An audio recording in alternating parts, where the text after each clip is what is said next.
वक्फ अल औलाद को privy council ने डिनाउंस कर दिया था। और उसके लिए सर सैयद अहमद, जो कि अलीगढ़ मुस्लिम यूनिवर्सिटी के फाउंडर हैं, which was considered a very thorough Islamic scholar, उन्होंने यह कहा था कि वक्फ अल औलाद is not the concept, fundamental concept of Islam. इसके लिए उन्होंने मुजार शब्द का प्रयोग किया था। एंड ऑन दैट बेसिस ये चेंज हुआ। मगर शायद हमारे कांग्रेस के लोगों को याद हो ना याद हो, 1906 कैलकाटा कांग्रेस अधिवेशन में एक रेजोल्यूशन पास होता है कि 1894 का जजमेंट में कुछ गलती है, मुसलमानों को वक्फ मिलना चाहिए कंट्रोल, क्योंकि 1904 में जिन्ना ने कांग्रेस ज्वाइन कर ली थी। और फिर 1913 का एक्ट आता है जो जिन्ना सपोर्ट करते हैं, मतलब प्रोड्यूस करते हैं, कांग्रेस सपोर्ट करती है, और British government under the influence of Jinnah in Congress, मतलब तब तो जिन्ना कांग्रेस के हिस्से थे, वो उसको दे देती है।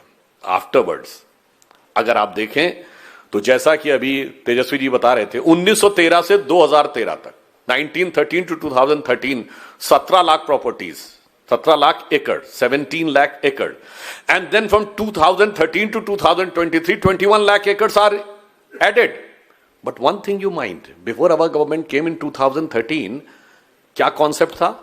साहब मुस्लिमों की तो हालत बहुत खराब है। Sachar committee recommendation is saying that they are a very poor pathetic condition, वो तो शेड्यूल कास्ट से खराब स्थिति में है। And then the same community claims that they have donated 21 lakh acre in the last 10 years. भाई ये सच था या ये सच है? ये झूठ था या वो झूठ है, या दोनों ही झूठ हैं? अब देखिए ये अचानक क्लेम, देखिए इसीलिए कहते हैं कि किस ढंग की कहानी गढ़ी जाती है, और उस कहानी को गढ़ने के पीछे कॉन्सेप्ट क्या होता है। अब सोचिए, उसके बाद इसीलिए जो सेक्शन 40 था, जिसमें आप उठा के कोई भी क्लेम कर देते थे कि साहब ये हमारा है, और आपने कह दिया तो मान लिया जाए। और मैं कांग्रेस पार्टी से पूछना चाहता हूं, अगर हम में आप में से कोई अ कॉमन मैन गवर्नमेंट की प्रॉपर्टी पे क्लेम कर दे, गवर्नमेंट छोड़ देगी? सुप्रीम कोर्ट ऑफ इंडिया तक लड़ेगी। वह क्लेम करता था, गवर्नमेंट क्लेम फॉरफिट कर लेती थी अपना, और उसके बाद ये कहते हैं this is the law of constitution. और उसके बाद आप देखिए, अगर आप इस फंडामेंटल कॉन्सेप्ट को देखें वक्फ के, उसके बाद आप ये देखने की कोशिश करें कि what was the contempt after it is been passed by both the houses of parliament with due constitutional procedure. अब क्या कहते हैं कि साहब स्टेट गवर्नमेंट कहती है हम तो इसको नहीं मानेंगे।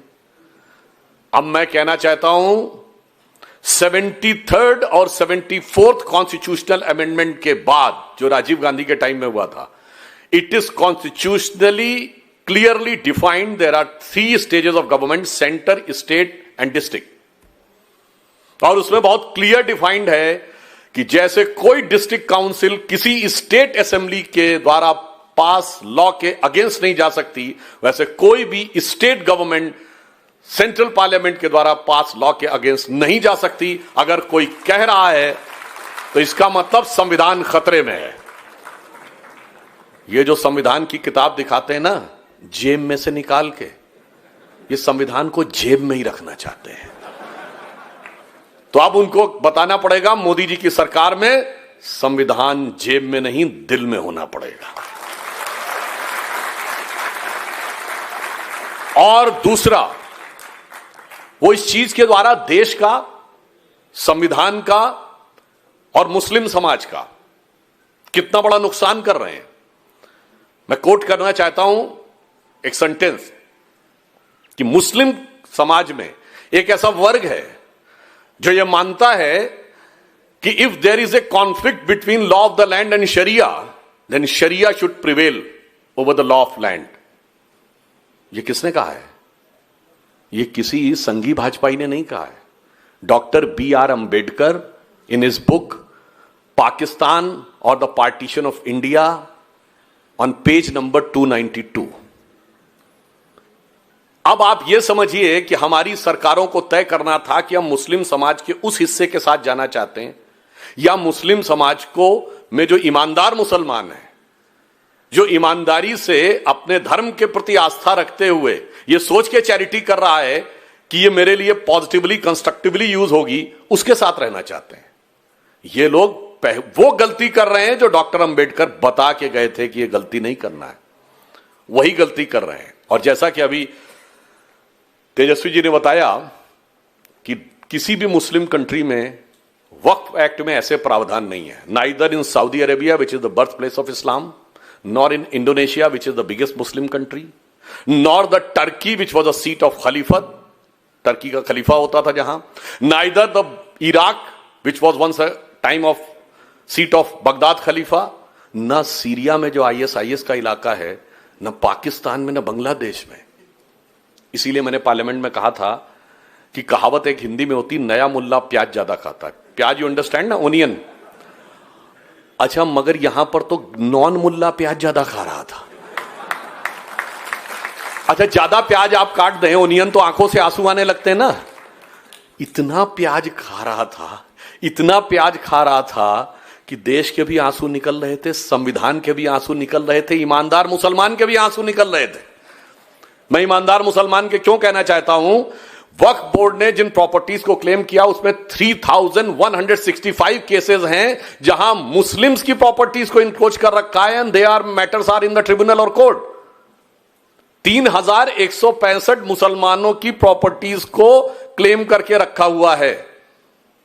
और आपको मजेदार बात पता है कि इस 39 लाख एकड़ में 20 लाख एकड़ रूरल एरिया में। पहली बात तो रूरल एरिया में मुस्लिम्स की पॉपुलेशन कितनी है, और रूरल एरिया में न अब जमींदारी है, न नवाबी है, न सुल्तानी है, तो कहां से इतनी जमीन है कि 20 लाख एकड़ दान की हुई है? ये सोचने वाली बात है। इसीलिए जिस सेक्शन 40 की बात कर रहे थे, बहुत साफ साफ कहा गया अब कोई आर्बिट्रेरी क्लेम नहीं चलेगा। आर्बिट्रेरी क्लेम जैसे यहां विजयपुर डिस्ट्रिक्ट में, कर्नाटका में पूरा एक गांव क्लेम कर लिया, तमिलनाडु में तिरुचेंदरी डिस्ट्रिक्ट में पूरा गांव क्लेम कर लिया, ऐसे ही बिहार में गोविंदनगर डिस्ट्रिक्ट में पूरा गांव क्लेम कर लिया। अब ये गांव का क्लेम नहीं होगा, आपको पेपर दिखाने पड़ेंगे। सरकार ने एकदम एक जस्ट काम किया है, उसने 2-3 चीजें बिल्कुल क्लियर कर दी हैं, उसमें कोई कंफ्यूजन नहीं होना चाहिए। एक, जो मस्जिदों की कमेटी है, जो दरगाहों की कमेटी है, जो कब्रिस्तानों की कमेटी है, वो कमेटीज का वक्त से कोई लेना देना नहीं है, वो एज इट इज रहेंगी। उसमें आप जिसको रखना चाहें रखें, नॉन मुस्लिम तो छोड़िए, आप अपने परिवार का रखना चाहे रखें।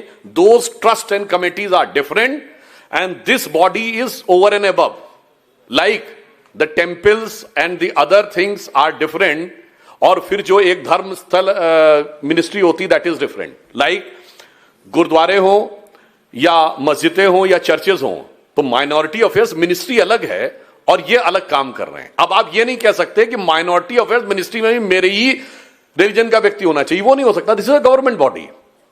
फिर भी ये इसीलिए कहा गया है कि 2 नॉन मुस्लिम उसमें होंगे सिर्फ।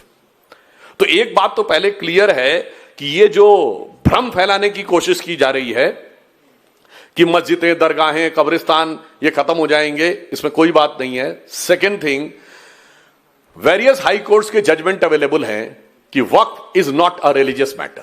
1964 इलाहाबाद हाई कोर्ट ने क्लियर जजमेंट दिया है कि वक्फ कोई रिलीजियस मैटर नहीं है, ये प्रॉपर्टी के मैनेजमेंट का मैटर। और उसमें बहुत क्लियर लिखा है, मुतव्वली ऑफ द वक्फ is not equivalent to mahant of a temple. फिर 1976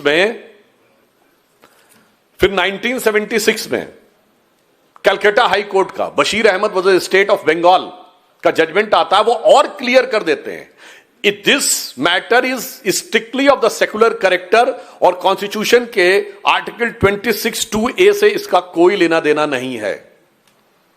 1993 केरला हाई कोर्ट का जजमेंट आता है, वो भी और स्पष्ट कर देता है कि ना तो मुतव्वली का जो काम है वो रिलीजियस है, ना वक्फ बोर्ड का काम रिलीजियस है। It's a totally abstract body for the management of the land.